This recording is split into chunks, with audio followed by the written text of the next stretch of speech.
त्यानंतर कल्याण डोंबिवलीमध्ये महायुतीतला तणाव उघड झालाय।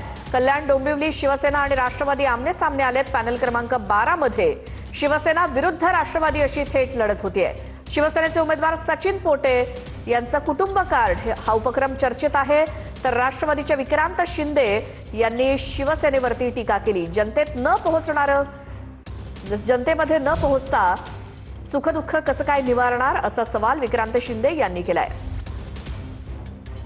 कसाऱ्यापासून मुंबईपर्यंत जे हॉस्पिटल्स आहेत खाजगी किंवा शासकीय त्या हॉस्पिटलमध्ये याचा लाभ सर्वसामान्यांना घेता येणार आहे। तसंच त्या कार्डच्या मागे एक स्कॅनर आहे, त्या स्कॅनरमधून आम्ही जवळपास 10 कंपन्यांशी टायअप केलेले आहे। त्या कंपन्यांमधून जे बेरोजगार तरुण आहेत त्यांना रोजगाराची देखील संधी त्या माध्यमातून मिळणार आहे आणि म्हणून हे कार्डचं आम्ही डोर टू डोर प्रत्येक घराघरात हे कार्ड जवळपास 50% घरात हे कार्ड पोचले आणि खासदारांना पण ही संकल्पना खूप आवडली।